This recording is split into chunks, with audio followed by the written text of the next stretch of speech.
श्री गणेशाय नमः. श्री स्वामी समर्थ. सुप्रभातम. नमस्कार. सिया ऑफिशियलवर आपले सुस्वागतम. योगेशम सच्चिदानंदम वासुदेवम व्रजप्रियम धर्मसंस्थापकम वीरम कृष्णम वंदे जगद्गुरुम.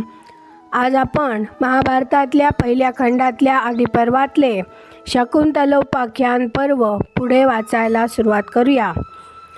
वैशंपायन म्हणाले, राजाला इतके बोलल्यावर शकुंतला तेथून निघाली. एवढ्यात ऋत्विज, पुरोहित, आचार्य आणि अमात्य यांच्या परिवारात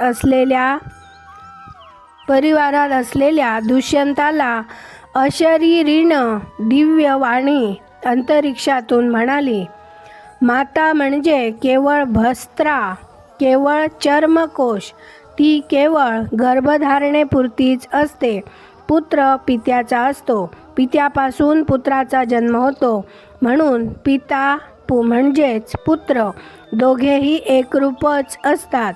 दुष्यंता, आपल्या पुत्राचे भरण पोषण कर. शकुंतलेचा अव्हेर करू नकोस. पुत्र पित्यापासून वेगळा नसतो, पिता हाच पुत्र. राजा, पुत्रच पितरांना नरकापासून वाचवितो. या मुलाचा तूच पिता आहेस. शकुंतला जे म्हणाली ते अगदी सत्य आहे. पित्याच्या शरीराच्या 2 भागांपैकी एका भागाला जाया म्हणजे पत्नी पुत्राच्या रूपाने जन्म देत असते. म्हणून दुष्यंता, शकुंतलेच्या उदरी असलेल्या या पुत्राचे तू भरण पालन पोषण कर. स्वतःचा पुत्र अप्रत्यक्ष जिवंत असता त्याचा त्याग करून आपण जिवंत राहणे, या परते दुसरे दुर्भाग्य ते कोणते असेल. हा पुत्र शकुंतलेचा आहे आणि तुझाही आहे. याचे भरण प्रतिपाळ तू केलाच पाहिजे. तुझे हे कर्तव्य तर आहेच, पण आमचेही तुला तसेच सांगणे आहे. तू याचे भरण केल्यामुळे या तुझ्या पुत्राचे भरत हेच नाव जगात विख्यात होईल. देवांची ही वाणी ऐकताच राजा दुष्यंत हर्षभरीत होऊन पुरोहिताला आणि अमात्यांना म्हणाला, देवदूताचे हे शब्द आपण ऐकलेत ना. हा माझाच पुत्र आहे हे मला सुद्धा माहीत आहे.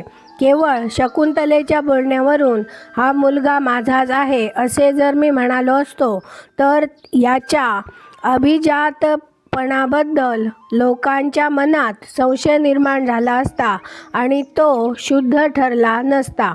वैशंपायन म्हणाले, देवदूताने पुत्राच्या शुद्धतेविषयी अशी ग्वाही दिल्यावर दुष्यंताला परमहर्ष झाला. तो सुखाच्या राशीवर बसला आणि आपल्या पुत्राचा त्याने स्वीकार केला. नंतर पित्याने पुत्राचे जे जे संस्कार करावयाचे असतात ते सारे संस्कार दुष्यंताने आपल्या पुत्राचे केले. काय त्याचा आनंद वर्णावा. पुत्राच्या मस्तकाचे मोठ्या प्रीतीने अवघ्राण करून राजाने त्याला पोटाशी घट्ट धरले.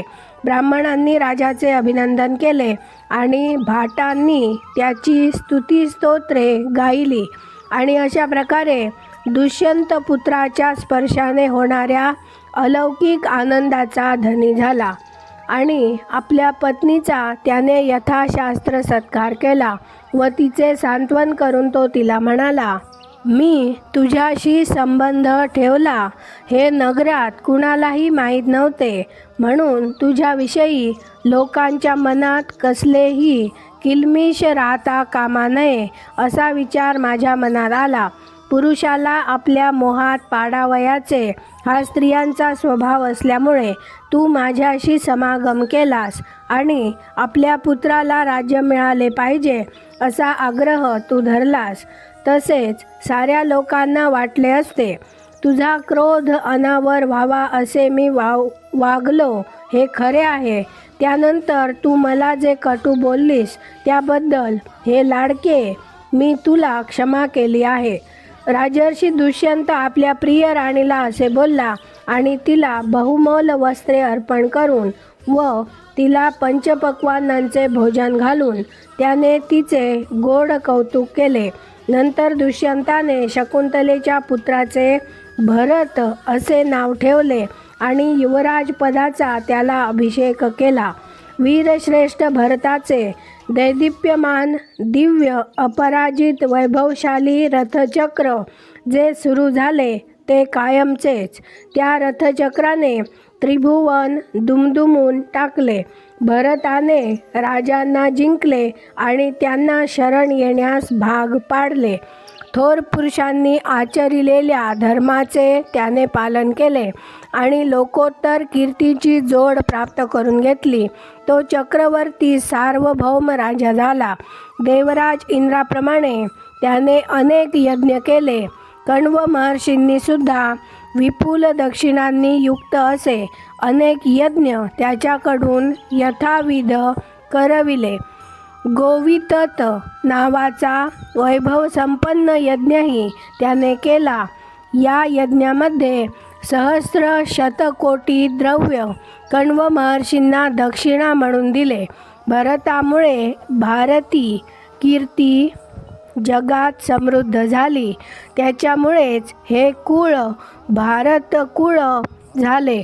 भरताच्या कुळात जन्मलेले व भारत या बिरुदाने भूषित झालेले दुसरे अनेक प्राचीन राजश्रेष्ठ देवांसमान दैदिप्यमान महासमर्थ आणि प्रजापतितुल्य होते. त्या सर्वांच्या नावांची गणना करणे सर्वथा अशक्य आहे. तथापि त्यांच्यामध्ये प्रमुख असलेल्या वैभवशाली देवतुल्य सत्यवचनी आणि सरळ मनाच्या राजांचा वृत्तांत हे जन्मेजया मी तुला कथन करणार आहे. इथे हे शकुंतलोपाख्यान पूर्ण झाले. यात आपण राजा दुष्यंत आणि शकुंतला आणि त्यांचा पुत्र भरत यांची कथा आपण वाचली. आता उद्यापासून ययातीचे उपाख्यान वाचायला आपण सुरुवात करणार आहोत. आज आपण इथे थांबूया. माझ्या सिया ऑफिशियलला सबस्क्राईब केले नसेल तर कृपया आत्ताच सबस्क्राईब करा आणि दररोज महाभारत कथा ऐकण्याचा आनंद अवश्य घ्या. बेलवर क्लिक करा, लाईक करायला विसरू नका, शेअर करा, कमेंट करा आणि कमेंटमध्ये राधे राधे लिहायला विसरू नका. धन्यवाद. जय श्री कृष्ण.